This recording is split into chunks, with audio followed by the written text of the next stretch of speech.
نحمدہ و نصلی علی رسول الکریم اما بعد فاعوذ باللہ من الشیطان الرجیم بسم اللہ الرحمن الرحیم۔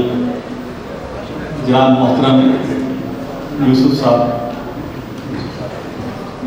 منصور یوسف صاحب،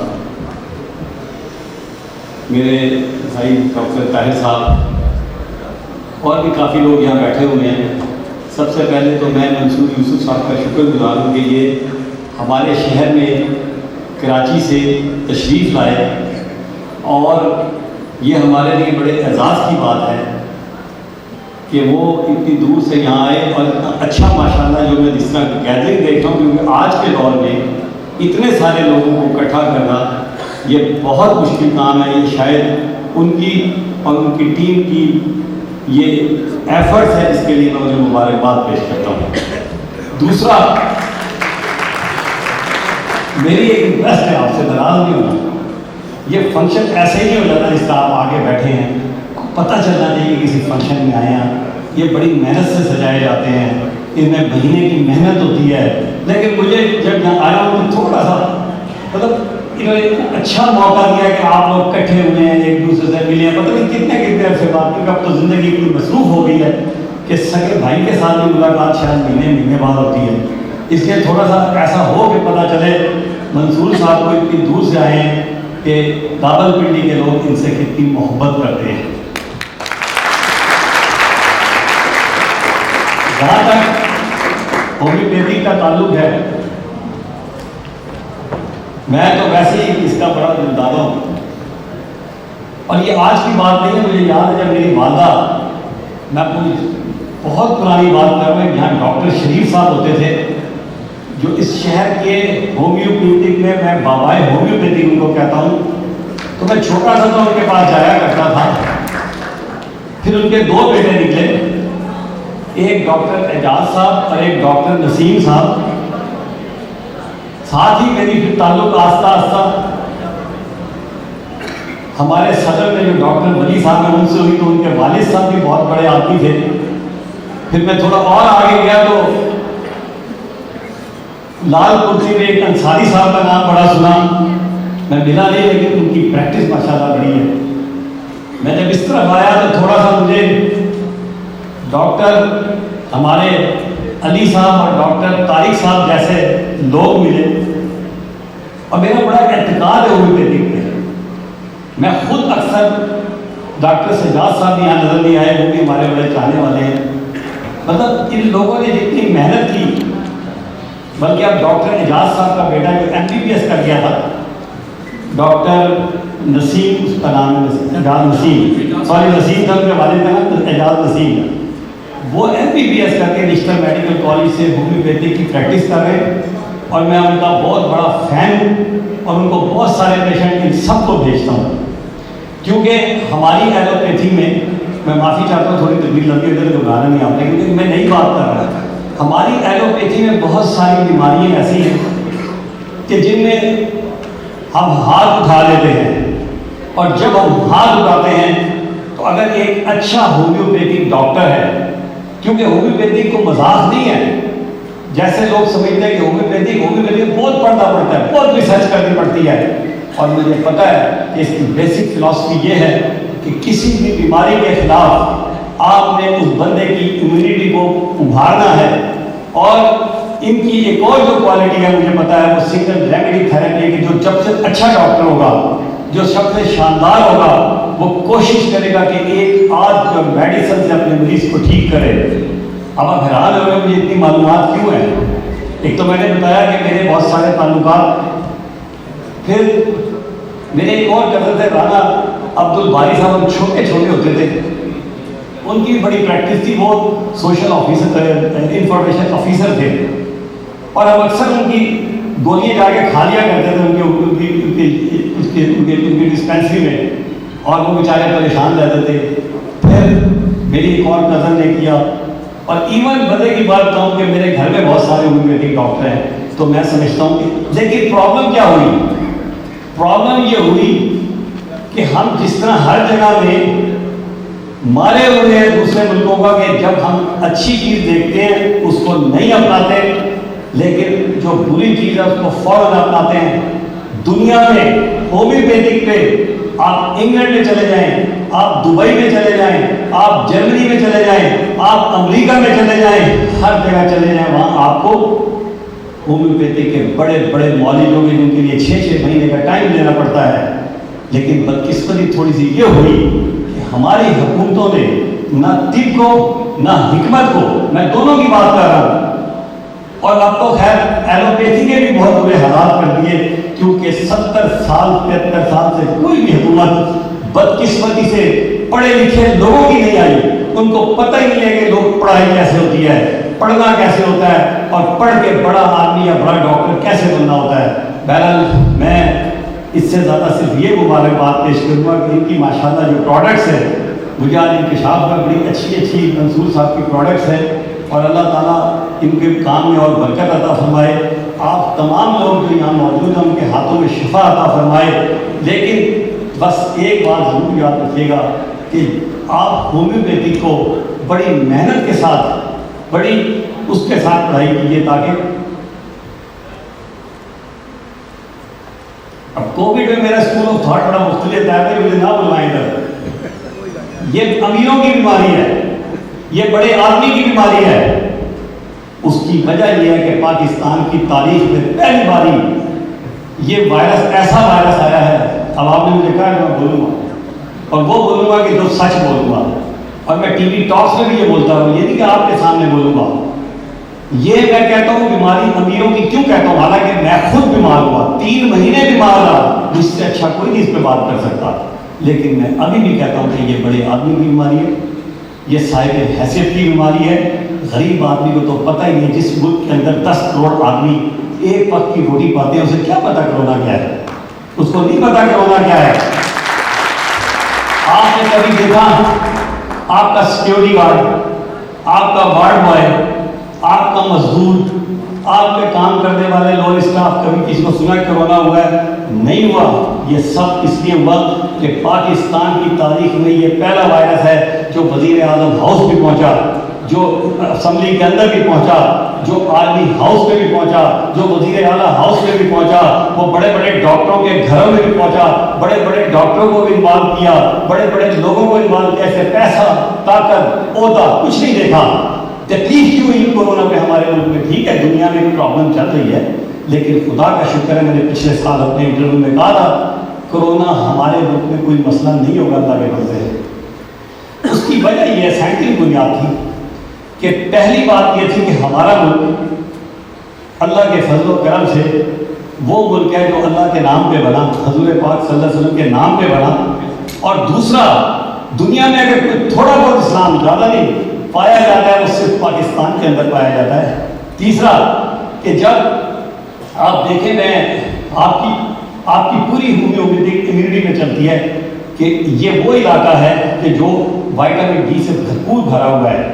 یہ انڈیا میں دیکھ لیں, بنگلہ دیش میں دیکھ لیں, عرب ممالک میں دیکھ لیں, سری لنکا, جاپان, کوریا میں دیکھ لیں, وہ تمام ممالک جہاں سورج بہت اچھی طرح چمکتا تھا, کیونکہ وہاں وائٹامن ڈی ہوتا ہے. وائٹامن ڈی کا رول ہے کہ یہ آپ کی امیونٹی کو بڑھاتا ہے.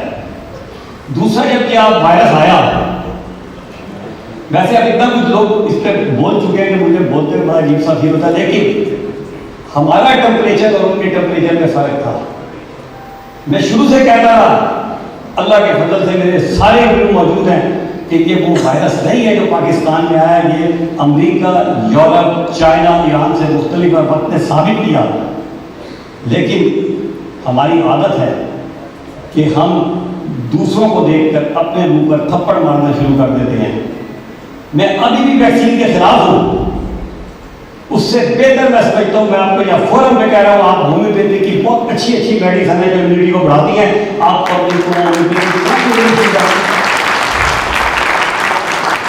اگر میں غلط کہہ رہا ہوں تو آپ مجھے بتا دیں, روک دیں, ٹوک دیں.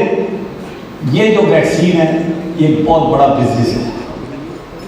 ویکسین کا جو سب سے بڑا پرابلم ہوا, آپ کسی ویکسین کو اٹھا کے دیکھ لیں کہ اس کی جو سکسیس ریٹ ہے وہ ہر کمپنی کہہ رہی ہے 60, 70, 80, کوئی کلیم نہیں کر رہی کہ 100% ہے. اور یہ 60-80 تو وہ کہہ رہے ہیں کہ انہوں نے بیچنا ہے اپنی پروڈکٹ، جو بندہ اپنی چیز کو بیچتا ہے تو وہ بیچنے کے باوجود کہہ رہے ہیں 60۔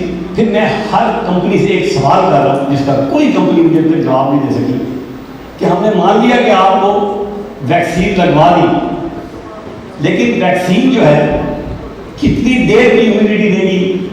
کوئی نہیں کہتا کہ لائف لانگ دے گی، کوئی نہیں کہہ رہا 1 سال سے زیادہ دے گی۔ بھائی اگر اس سے 3 4 6 مہینے ہی دینی ہے تو پھر کیوں اس غریب قوم کا جس کا 1 سال کا بجٹ 25 ارب روپے ہے ہیلتھ کا، اس کے لیے 25 ارب روپے کی ویکسین بنائی جائے، اور یہ 25 ارب کی ویکسین اگر اس کی جگہ ہسپتالوں میں لگا دی جائے، اچھے ہومیوپیتھک میڈیکل کالج میں ڈیولپ کیا جائے، اچھے ہمارے ہاسپٹل اور آپ کے ہاسپٹلوں کو ڈیولپ کیا جائے، تو یہ 25 ارب بہت کچھ تبدیل کر سکتے ہیں۔ لیکن یہ جو ویکسین آئے گی میں اس کا بہت خلاف ہوں، اس لیے کہ یہ 25 ارب روپے کی ویکسین بڑے آدمی کو ہوگی۔ وہ آپ نے ٹی وی پہ ٹریلر دیکھ لیے، اور آپ مزے کی بات دیکھیں، آج میں پڑھ رہا تھا کہ امریکن فوج کے بہت سارے لوگوں نے انکار کر دیا کہ ہم یہ ویکسین لگوائیں گے، کیونکہ ویکسینیں 20 سال میں ڈیولپ ہوتی ہیں، اور اس وائرس یہ RNA وائرس ہے، ایک ہوتا ہے DNA وائرس، ایک ہوتا ہے RNA وائرس، اور RNA وائرس کی ایک خوبصورتی کہہ لیں، بدصورتی کہہ لیں، کہ یہ RNA وائرس میوٹیٹ کرتا ہے، اپنی شکل کو بدلتا رہتا ہے۔ یہی وجہ ہے کہ ایڈز کا جو وائرس ہے وہ RNA وائرس ہے، ہیپاٹائٹس C کا وائرس RNA وائرس ہے، آپ کا ڈینگی وائرس RNA وائرس ہے۔ بھائی آپ ان کی ویکسین تو آج تک نہیں بنا سکے، جس پہ دنیا کے کھربوں روپے لگ گئے، ایک ایسی بیماری جو ابھی تازی آئی ہے اس کی ویکسین مارکیٹ میں آپ کے لاگے رکھ دی۔ تو یہ اتنی تیزی سے میوٹیٹ کرتا ہے۔ آپ انفلوئنزا وائرس کو دیکھ لیں، RNA وائرس ہے، لیکن ہر سال آپ کو نئی ویکسین بنانی پڑتی ہے۔ یہ نہیں ہوتا کہ ایک باری انفلوئنزا کی آپ نے ویکسین لگا لی اور ساری زندگی محفوظ ہو گئے۔ تو میرے دوستوں، میرے ساتھیوں، میرے بہن بھائیوں، آپ لوگوں کو کہیں اپنی امیونٹی امپروو کریں۔ آپ نے دیکھا ہوگا کہ جو لوگ اپنی صحت کا خیال رکھتے ہیں، جو لوگ ورزش کرتے رہے ہیں، جن کی خوراک بہتر تھی، جو ینگ ایج کے لوگ تھے، ان میں جو ہے اس نے کم نقصان پہنچایا ہے۔ ابھی میری ایک بات جو کہا اس نے کہ اتنے ڈاکٹر مر گئے، میں نے کہا ڈاکٹر تو پہلے بھی مرتے تھے، کوئی کیا مطلب ڈاکٹر مرتے ہی تھے زندگی میں۔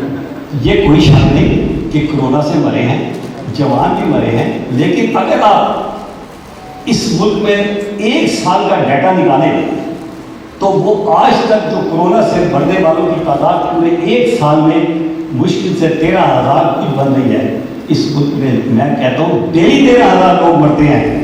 آفیشیل فگر 4,500 روز افراد کی ہے، 4,500 آپ کی روز مر رہا ہے اس ملک میں۔ کوئی دل کی بیماری سے مر رہا ہے، کوئی ہیپاٹائٹس سے مر رہا ہے، کوئی کسی اور سے مر رہا ہے۔ وہ بھائی جس ملک کے اندر، چلے میں مان لیتا ہوں کرونا بہت بڑی پرابلم ہے، آپ کو اس غریب کا بچہ نہیں نظر آتا؟ 2 لاکھ بچہ اس ملک میں ہر سال نمونیا سے مرتا ہے۔ بچہ 2 لاکھ بچہ آپ کے ملک میں ڈائریا سے مرتا ہے، کیونکہ آپ نے کبھی امیر آدمی کے بچے کو، امیر سے مراد ہے صاحب حیثیت آدمی کے بچے کو، کبھی نمونیا سے مرتے نہیں دیکھا ہوگا، بہت کم۔ کبھی آپ نے ڈائریا سے مرتے نہیں دیکھا ہوگا، بہت کم۔ لیکن جس ملک میں 2.25 کروڑ ہیپاٹائٹس B اور C کے مریض ہوں، جس ملک میں 4 لاکھ لوگ دل کی بیماریوں سے بغیر دوائی نہ ہونے کی اس وجہ سے مر جاتے ہوں، جس ملک میں 1.5 کروڑ لوگ گردے کی بیماریوں سے مبتلا ہو، جہاں ہزاروں خواتین زچگی کے دوران نارمل ڈلیوری میں مر جاتی ہوں، جہاں 1 لاکھ بندہ کینسر سے مر جاتا ہو، اور خدا کے واسطے ان پہ کام کرو جو آلریڈی لوگ مر رہے ہیں، کیونکہ وہ غریب کا بچہ مرتا ہے، وہ غریب لوگ مرتے ہیں۔ میں نے آپ کو کوئی بات انقلابی نہیں کر رہا، میں نے اسٹیٹسٹک سے بات کی ہے، ڈیٹا سے کی ہے۔ پھر آپ ظلم دیکھیں اس ملک پہ، اور بھائی آپ ویکسین منگوائیں، لیکن میں ابھی بھی کلیم کر رہا ہوں اللہ کے فضل سے کہ آدھے سے زیادہ بڑے شہروں کو، گاؤں میں تو پتہ ہی نہیں لوگوں کو، جائیں آپ گاؤں میں، آدھے سے زیادہ لوگوں کو کورونا ہو چکا ہے۔ پہلے آپ ڈیٹا کلیکٹ کریں کہ فار ایگزامپل کہ جہاں آپ سیٹلائٹ ٹاؤن میں فنکشن کر رہے ہیں، اچھے لوگ رہتے ہیں، آپ یہاں ڈیٹا کلیکٹ کریں کہ کتنے لوگوں کو کورونا ہو چکا ہے۔ جن کو ہو چکا ہے ان کو ویکسین کی ضرورت ہی نہیں ہے، آپ کیوں پیسہ ضائع کر رہے ہیں ان پہ ویکسین لگا کے؟ یہ باتیں بڑی مشکل ہیں، تلخ ہیں، ہم لوگ سننا نہیں چاہتے۔ سچ ہم نے کبھی بھی نہیں سنا۔ سچ تو اس نے جب ارسطو تھا یا کس افلاطون تھا یا سقراط نے جب سچ کہا تو اس کو زہر کا پیالہ پلا دیا۔ ہمارے بڑے بڑے امام غزالی ہو گئے، امام ابو حنیفہ ہو گئے، کوئی بھی آئے سچ ہم بات کرنا نہیں چاہتے۔ ہم غریب ملک ہیں، ہمیں اپنے ملک کو کھول دینا چاہیے، شادی ہال کھول دینے چاہیے، بزنس کھول دینے چاہیے۔ جس ملک کے اندر 10 کروڑ لوگوں کو ایک وقت کی روٹی ملتی ہو، اس میں آپ جلسے سارے کرتے ہیں، آپ کمال دیکھیں، لاکھوں کا جلسہ ہوگا، بندے پہ بندہ چڑھا ہوگا۔ جب غریب ہم کی یاد آئے گی کورونا نے یہ کر دیا، اور جا کے ان کو دیکھیں، آپ یقین کیجیے یہ جو بیوٹی پارلر میں لڑکی ہیں 5-5 10-10 ہزار کے لیے کام کر کے پورا پورا گھر سنبھالتے ہیں، ان کے گھروں کے حالات دیکھیں۔ آپ کے جس شادی حال میں بیٹھے ہیں، یہ تو شکر کریں انہوں نے آپ کو اکٹھا بٹھا دیا ہے۔ ان کے جو غریب لوگ ہیں ان کا حال سوچیں۔ ہم نے کبھی غریب کا نہیں سوچا، ہم نے صرف بڑے آدمی کی بات کی ہے۔ تو اللہ تعالیٰ مجھے، اور میں بہت کچھ کہنا چاہتا تھا، تقریر بھی بڑی لمبی ہو گئی ہے، میں کورونا میں ڈسکس نہیں کرنا چاہتا تھا، لیکن طاہر بھائی کی خواہش تھی، کیونکہ میں اب دنیا کا ظلم دیکھیں۔ پہلے شروع میں کہا مسجدوں سے ہوتا ہے، وہ بھائی 5 وقت جو وضو کر لیں، کیونکہ یہ وائرس ناک کے اندر بیٹھا ہوا ہے، آپ 10 مرتبہ وضو کر لیں۔ آپ وہ عادت ڈال دیں کہ ہر وقت وضو میں رہنا ہے، لیکن مسجدوں میں کھلا دیں، کہتے ہی ایسا کچھ نہیں ہے۔ یہ میں ابھی بھی آخر میں ایک جملہ کہہ کے اپنی تقریر ختم کرتا ہوں کہ یہ بڑے آدمی کی بیماری ہے، صاحب حیثیت کی بیماری ہے۔ آپ ان نمونیا اور ڈائریا پر سے مرنے والے 4 لاکھ بچوں کو بچا دیں تو ہم بہت خدمت کر جائیں گے۔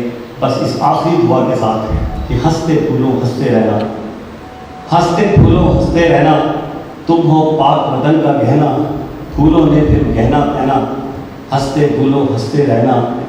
پھول ہیں تھوڑے، خار بہت ہیں، پردے میں اغیار بہت ہیں، آپس میں مل جل کر رہنا، ہنستے پھولو ہنستے رہنا۔ پاکستان زندہ باد۔